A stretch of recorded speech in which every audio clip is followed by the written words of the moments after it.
Welcome to the new time of 4 o'clock on a Friday afternoon. And if you don't know, I'm Karen Frankel, and I so love sharing these videos with you.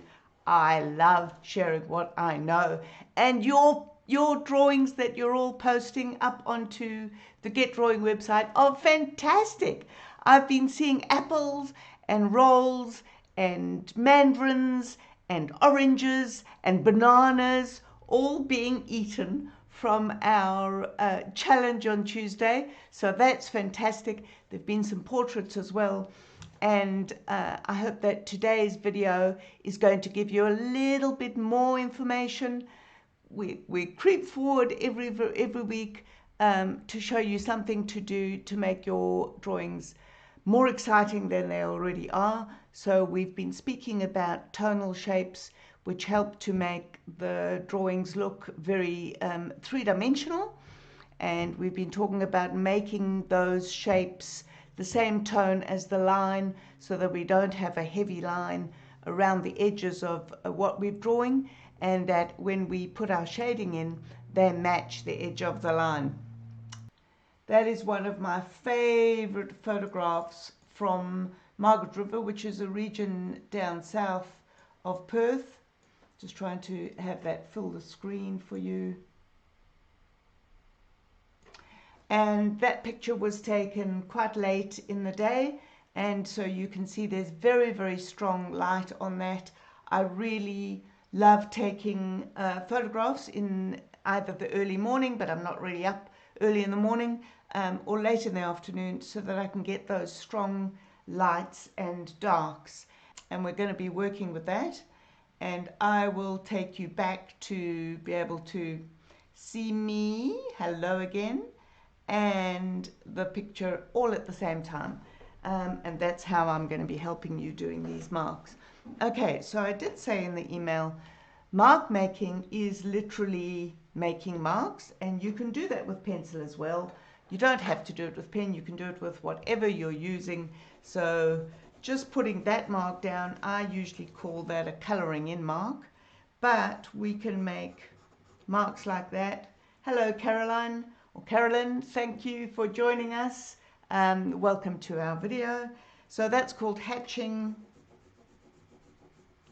That's called cross hatching, so that's quite a typical one that we see. But any mark, it can be a squiggle, any mark that you put down is called mark making. And I'm going to be working with a pen today because I find mark making with pen is absolutely beautiful. And I will talk very, very quickly about pens.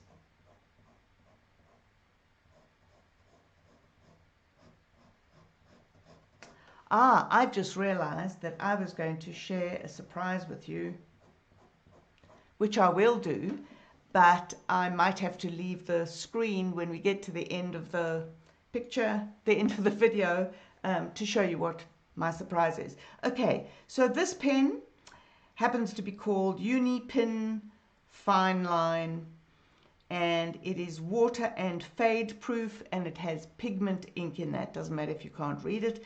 And it is 0.3, so that means that the width of that line is 0.3 of a millimeter, so it's pretty fine. There are so many different pens you can use. This is also made by the same manufacturer, Uniball, and it is a, I'm not sure what the width of that is. I haven't got my glasses on, that's why. It looks about the same, it might be slightly bigger. The only difference between this one and the other one is that is a ball roller, so that I can write on the side. You can see my pen is angled there, but when I write with this one, I can't write on the side. I have to use it straight up and down. So these are often called graphic pens. So I really, really love using this pen. Another variety is, this is a Faber-Castell Pitt Artist pen. It's waterproof as well. All the pens that I'm showing you now are artist and waterproof. And you can see the tip of that is a bit like a brush, and it takes some getting used to. If you press hard, it has a big fat line, and if you press lightly, it has a thin line. Mine's a bit squashed, so it's probably not as fine as it could be. It really doesn't matter what you draw with. This is a good old ballpoint, and that's fine to draw with as well. So don't let not having the right equipment stop you from drawing. In our case, for what we're doing today, there isn't such a thing as the right equipment. And even if you're drawing with pencil, you can do it. The reason I didn't want to, one of the reasons I didn't want to draw with pencil today, besides wanting to just show you a different medium, is with pencil, you can draw lightly, and when you press harder, you can draw with a strong line, but that doesn't happen when you're working with pen. And so what I wanted to do with the mark making is show you, which I'm going to do right now, is show you that to make dark tones when you're working with pen, you have to put the tones closer, the marks closer and closer together. You know, coloring in with this doesn't work too well. You can still see the little marks that get created there. Pauline, thank you for joining us. Welcome, welcome. Ora, did you perhaps fall out of the feed and have to get back in? Nice to see you back in. So we've got 16 people. Yay. So getting back to what I was doing before I got distracted, you have to put more and more marks over and over so it gets darker and darker, and you can see that place is now getting darker and darker and darker. There are still some tiny areas of paper showing, but the only way to darken your pen marks is by putting more marks closer together. So we can have, you know, that I might do a tonal ladder just quickly like we've used to do before. Now I don't know why my phone's decided not to follow the screen anymore. Not sure why. I like having it there because I can see your comments. I'll get that back in a sec. So if we go back to our little tonal ladder that we've done with colouring in, what I call the colouring in mark. If I go 1, 2, 3, 4, 5. So 1 is still our white paper. I'm not going to put any mark on that. So if I still use our hatching mark,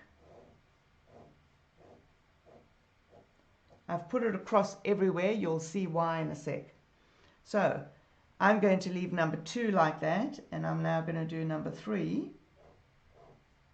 And I'm going to make those lines cross over, and I'm actually making them a little bit closer together. And number 4 is closer still. And in fact, I'm going to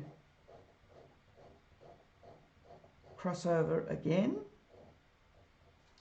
So when you have got lines close together like this, that is still called hatching or cross hatching. Now can you see how you've still got quite a bit of white space showing there?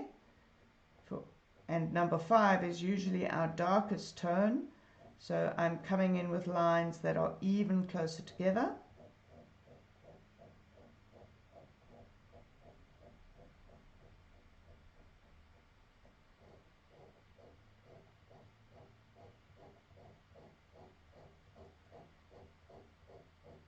And this roller ball lets the ink come out very, very beautifully. The reason I like waterproof pens is because sometimes I put color over the top, a watercolor, or I use my watercolor pencils. And if it's not waterproof, then the ink will run. Okay, so there's a very, very simple tonal ladder.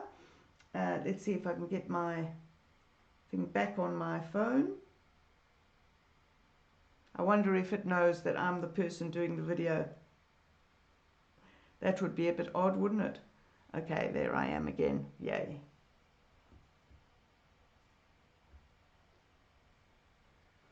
Okay, so we're going to be working with tones. I've just shown you how you can put some marks down. Just quickly before we go into the picture, hello Kate, you're watching while you wash the dishes. What a brilliant idea. I love it. And we've got 19 people on board to watch this. Fantastic. Okay, so just another few marks that I love making. You can see I had a few more when I was just scribbling up there. I particularly like marks that go all over the place. So I love this kind of squiggly one. But you can do anything. Usually, and I'm deliberately doing this in a regular fashion, usually when you start out trying to make marks, you end up doing things in rows like this.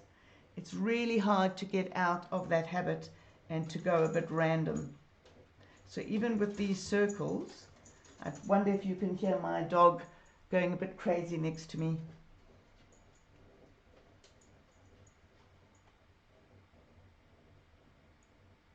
So I'm doing lots and lots of the same circles, and you can see it getting darker and darker. And you can do triangles, you can do squares, you can do zigzags, you can do anything, anything. And my favorite mark I actually got taught by or shown by one of my students, a young student. She was 12-year-old. She uses her initials sometimes to do a mark. So these are my initials, KF. And can you see that I'm doing it every which way? I can even turn the paper over. And that's a really nice mark. Nobody knows it comes from my initials. Okay, but when we get to that photograph, you will see how I look at that to get some marks, because I want to show the character of the grasses and the trees and all of that sort of thing. So I'm actually, hello Doglet, I'm actually going to, you're going to continue seeing my photograph there. I myself am going to put a big photograph of that up, because that's a little bit small for me to see. But I can still see your comments on my little phone here, so that's fantastic. So time to turn over the page. What have I got here? Have I got a clean page there? Oh, I think that'll do. Okay. As usual, I am going to tell you that I am not going to do a full-blown picture. It will take me way too long. So this is just the technique of using mark making to create both character and tones at the same time. So you're getting a double whammy. You're getting those beautiful tones that show you things are three-dimensional and have depth, and at the same time you're getting a little bit of the character of the mark. Now I've just picked up a pencil, and the reason I picked up the pencil was actually to put a border on my page, just so that I know that I'm not going out of the picture. So I just have to wait and see that I'm within the picture view of what you guys can see. Otherwise I'll have to move it out the way. I think I've managed there. I'm just waiting a few seconds for my picture to come up. There you go. Okay, so if I keep it like that, you can see the whole thing. Brilliant. If you are doing something very fine in pen and you want to get it right first, you can sketch with your pencil first and then work with your pen. But I highly recommend working with pen. That was something I mentioned in our Tuesday group as well. And my dog is looking at me saying, please pick me up. So I might pick her up. And she can say hello to you up there. And she can sit on my lap until she starts to annoy me. And then I will put her down. She's taken to enjoying being on my lap while I'm working on my computer. she's never been a lap dog, even though she's 5 years old. Okay, let's get back to some drawing, shall we? So what I'm going to do with my pen is I am going to put down the basic outline of some of these trees. Now, I know that I can put an outline down because I am going to put some tone in between the trees that will make them stand out, and we won't necessarily see that line anymore. And I'm not going to put everything down because I won't have time. So I'm already starting with a little bit of character mark to show that those grasses right at the bottom are really quite tall because they're the closest thing to us, and they're also in shadow. So I'm just giving some sort of effect of these items right in the front. So I'm not yet colouring in or putting marks in a particular place. I'm just establishing the basic shape of the different shapes of tone in the photograph. And I'm choosing to ignore some of them as well. So I'm ignoring this sort of brownish trunk at the side. I'm really only concentrating on these beautiful white trunks. And to have those white trunks stand out, I am going to need to put darks behind them. Now, can you see that there's these light colored branches hanging down, and there's bits of bark on the sides of these trees as well? I am not going to particularly focus on those. So I often say this, the shapes of tone that I'm looking at are the ones that I can see with half closed eyes, or just looking through your eyelashes like that. Those are the prominent shapes.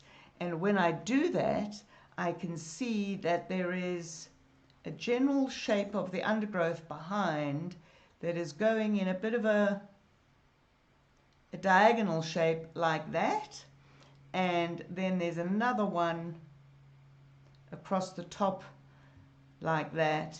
Now, I'm getting confused about what's a tree trunk and what's a background. That often happens.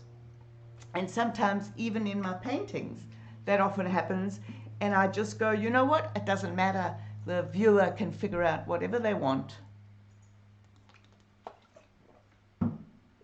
Okay, so you can see that I'm building up a basic set of tonal values, and I am deciding as I'm going, and I might change my mind, what to keep and what to take out.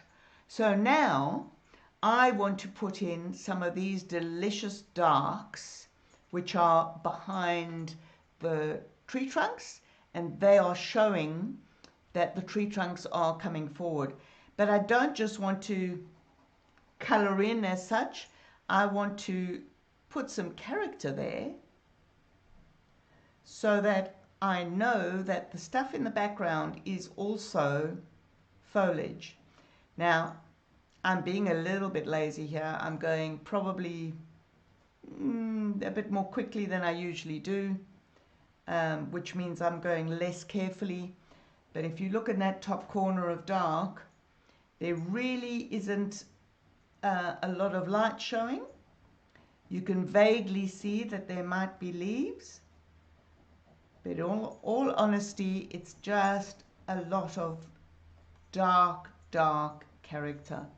And so I'm going over and over and over and over the area with my pen, and where it's a little bit lighter, I might lighten it up a bit. So you can see why I'm not going to be doing this whole drawing, because you can see how time consuming it is. But basically what you're seeing there is a change in tone between the dark undergrowth and the light bark. And that's exactly what I wanted you to see. Now, we've got something interesting happening on the side of this tree because we've got a shadow on the side of the tree, but we've got this dark undergrowth coming out the other side as well. And you can see that you have to put the mark right up against the edge. I know, and I'll demonstrate on this side, that some people, they put the mark, let's say that's going there, they do their mark making, but they leave a little white edge between what they've drawn, say the tree and the background, and that doesn't help you at all. You have to make it go behind the tree, and you have to make it actually touch. Now I'm getting a bit confused there because in my original drawing these darks were down at the bottom here. So when I'm talking and demonstrating, it is hard to pay as much attention as I would like to the actual drawing. But you can see that this is becoming a nice dark behind that tree. And what I want to show you, and in fact I'm going to make it darker and darker and darker and darker because I want it to be completely dark in this section. You can see that in the photograph. And I might even come back here and actually put some straight lines across there, or some hatching lines, I mean, to get it darker. But what I wanted to show you was I'm going to now put some tone on the side of that tree to make that look like a round tree, okay? We wanted to make it look 3D, but I don't want this shadow to look too much like the tone that we've already put. So I'm going to use a completely different stroke, and I'm going to make it nice and long. So I am taking some artistic license, choosing not to make the side of this tree as dark as what's going behind it. And by putting this really light, or it's not that light, but lighter than that tone, these marks on there, I can show that the tree is doing that and going round, and I can show that the light is coming from that direction, and I'm looking at that on the screen that you can see, and you can pretty much see that as well. So I'm just straightening up my tree there. I don't know why, because these trees are pretty organic anyway. So you can see how beautifully that tree is now standing forward. So I'm not going to continue much more up there because I've already shown you how to do it. Now I know that sky in the picture is not a number 1 tone. It's certainly not as light as that tree, but I am going to leave it that light because that is my artistic choice to make the trees look like they're standing out much better. So when I come to the foliage here, now these might be different kinds of leaves. Let's pretend they're different kinds of leaves. And I actually want to give the character that it is bushy there and not quite as dense as the one above, as the one further back. So I'm putting some different kind of circular marks. You can see what I'm doing. Hopefully I will post this in the comments below this video so that you can have a look. And where things are a bit lighter, even though there isn't much light in this bush, I am choosing to make it, to give it a little bit more character than it has actually got. So we've got some little dark bits against little light bits there.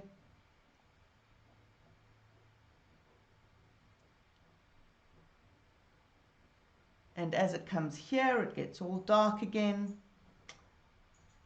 And these characterful sort of grasses and everything I put there, if you make them quite thin and a double line, you can see that you can see a lot of the white or the lightness of those grasses because there's dark next to them. Now it's not particularly clear in the photograph, so I'm trying to make it a bit more clear in the drawing. Don't know how successful I'm being, and I've actually changed my mark to a long mark. Can you see that? Because now I want to show that there are grasses in the front here. And that shadow going across, that is the shadow presumably of a tree, so I'm actually putting some cross-hatching across there. And let me tell you that shadow goes right across whatever the mark is for your foliage, or whatever the mark is showing the character. If there are shadows, your character has to go right through that shadow. So if you're drawing an apple and the tablecloth has got stripes on it, they're triangular stripes, I don't know why I made that. Let's say that's what the tablecloth does. If the shadow of that apple needs to go right across the marks that are already on the table.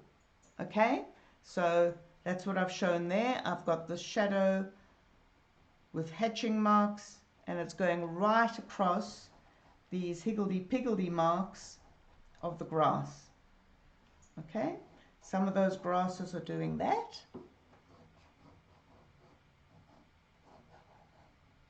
Some of them are going quite tall. Now I'm choosing to not put this, looks like a dead little tree there, so I might put a little bit of this kind of foliage behind, but this time let's decide to not make it quite as dark as that, and we'll make it, say, a tone 2.5 or whatever. Let's see, maybe it's a different bush to that. But if it is that bush going around the back, you at least have to have the same mark a little bit there, so you can have a little bit of the same mark coming forward.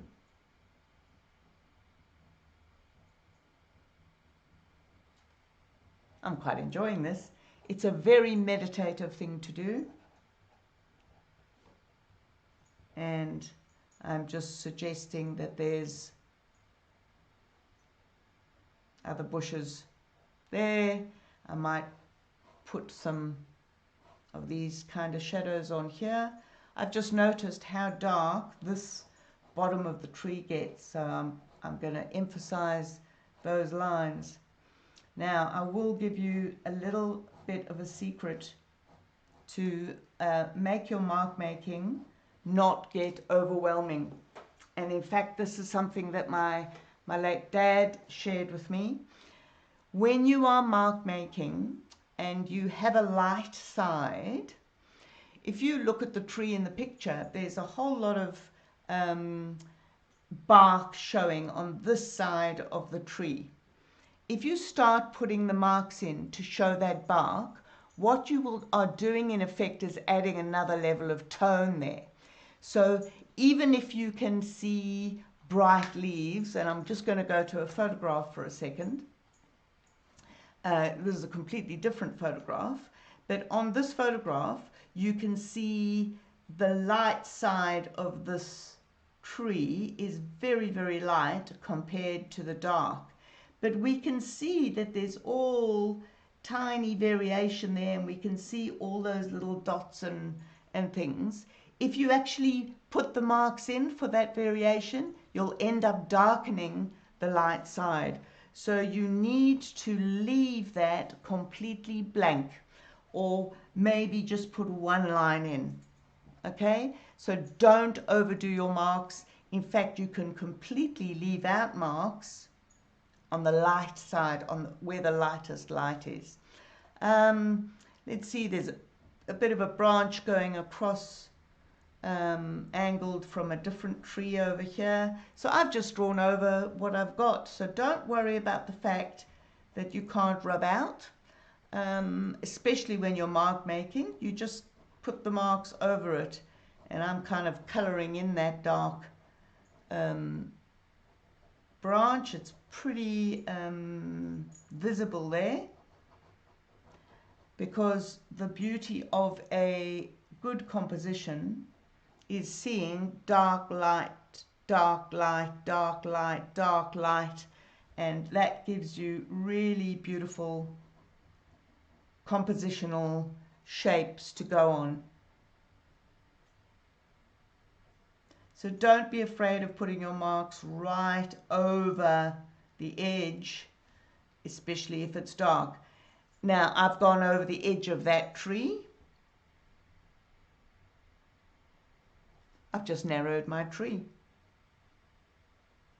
Okay, so I'm not going to take too much more time on this. I think that you're getting the gist of it. Now there's a nice, see, I can't help myself. There's a nice sort of V, dark V on that side of this tree. And because it's on the dark side, it's actually quite nice to put in. But I've got all confused about where that branch is coming from. I think it's protruding up from the ground there somewhere. But I might put some really strong darks like I've got there on the edge of this tree as well. Because if you've got that strong lit side of the tree, you've definitely got the corresponding darkness. Now, little trick, it takes some getting used to this. I've just realized as I was doing it. I've got a little light grass cutting across the tree there. Now you probably can't see it from where you are, but if I'm a little bit more careful about how I'm darkening the side of the tree, I don't know if it's showing yet. So if you want to be a little bit more careful, you can put something light going across the shadow on the dark tree. So let me do one here as well. And that gives the impression again that this is three-dimensional because there's something light going across. So if there's something light going across,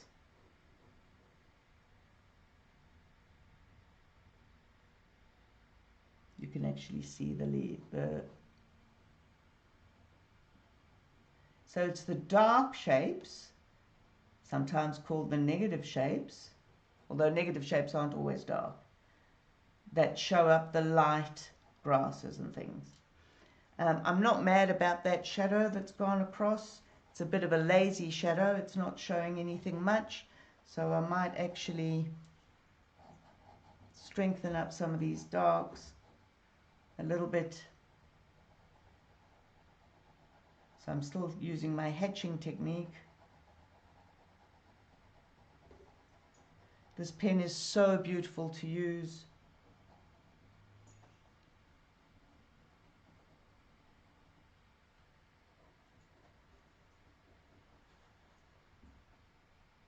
Yep, I think that's looking quite sweet. So it doesn't matter, obviously, when you're drawing with pen, you will be left with some lines. Depending on how long I work on this, I might get rid of all the lines and just have marks instead of shades of tone. I can't help myself, I can't stop. Okay, so there I've got this lovely little wood, little section there for you to see, and that is what mark making is all about. Have a look at marks, different marks that you can use. Look at sketches and see what marks other people use. And while you just, I'm going to put the picture up for you to have a look at. And you can have a look at that while I just disappear for 1 second to fetch a surprise. Hopefully you can hear me. And I am going to go back to that. And what you can see on my table is my book. Now, it has not been printed yet. This is a dummied up copy.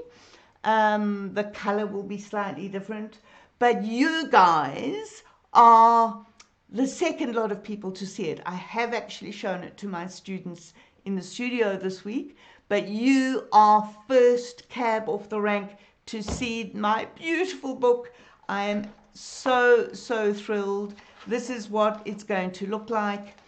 This is basically, and it's got all the things that I'm teaching you in these videos. It's got all exercises and information on all sorts of things, and there's a whole section on mark making and how to do your marks, etc., etc. And there's your mark making page. I am so excited. I have decided on a date, sort of. I am hoping that this book will be launched in August. Very soon. I will have a page up on my website where you can go and pre-order the book. I am jumping out of my skin. I cannot tell you how excited I am. This book, oh, look at those beautiful marks. This book also has something called QR codes, and a QR code is that little thing there. And this book will be available as an ebook as well. And what those QR codes do is they take you to a video where I am demonstrating. So you guys have been lucky and you have been watching me demonstrate every week now for a while. So that QR code takes you to composition, a video on composition. There are about 22 of these in the book. So we go on to composition, how to draw cylinders, negative shape, mark making, perspective, all sorts of things. I am so thrilled to have you guys on board, to have my book almost ready to go. I look forward to speaking to you more about the book, getting you on board to make your orders. I'm even looking to see if I can print it in South Africa, because I know I've got lots of South African people on board with me. I think that's it for now, for my Friday afternoon. I cannot believe it's halfway through June. It's halfway through the year already. I guess the last few months have been a bit of a write-off for all of us. But I hope that you're all enjoying your drawing, and it's giving you some peace of mind, something to do, and also something to relax with. I love these videos, if you haven't already guessed by how excited I get when I'm presenting them. I will see you all, if you like, on Tuesday for the next challenge and a bit of critique on your work. It's always delightful to have you. I'll see you next week. Get drawing. Bye-bye.